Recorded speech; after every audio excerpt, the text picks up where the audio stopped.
24ನೆಯ ಕೀರ್ತನೆ.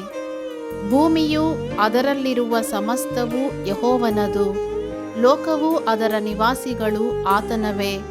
ಆತನೇ ಅದರ ಅಸ್ತಿವಾರವನ್ನು ಸಾಗರದ ಮೇಲೆ ಹಾಕಿದವನು, ಅದನ್ನು ಜಲರಾಶಿಗಳ ಮೇಲೆ ಸ್ಥಿರಪಡಿಸಿದವನು ಆತನೇ. ಯೆಹೋವನ ಪರ್ವತವನ್ನು ಹತ್ತತಕ್ಕವನು ಯಾರು? ಆತನ ಪವಿತ್ರ ಸ್ಥಾನದಲ್ಲಿ ನಿಲ್ಲುವುದಕ್ಕೆ ಎಂಥವನು ಯೋಗ್ಯನು?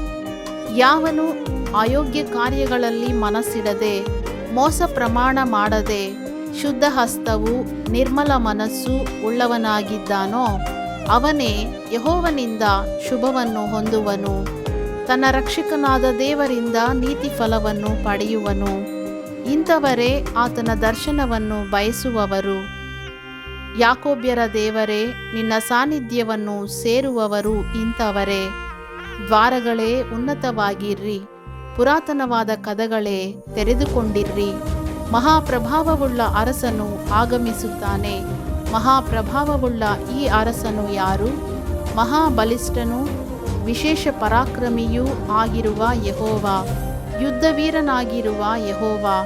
ದ್ವಾರಗಳೇ ಉನ್ನತವಾಗಿರ್ರಿ, ಪುರಾತನವಾದ ಕದಗಳೇ ತೆರೆದುಕೊಂಡಿರ್ರಿ. ಮಹಾಪ್ರಭಾವವುಳ್ಳ ಅರಸನು ಆಗಮಿಸುತ್ತಾನೆ. ಮಹಾಪ್ರಭಾವವುಳ್ಳ ಈ ಅರಸನು ಯಾರು? ಸೇನಾಧೀಶ್ವರನಾದ ಯೆಹೋವನೇ. ಮಹಾಪ್ರಭಾವವುಳ್ಳ ಅರಸನು ಈತನೇ.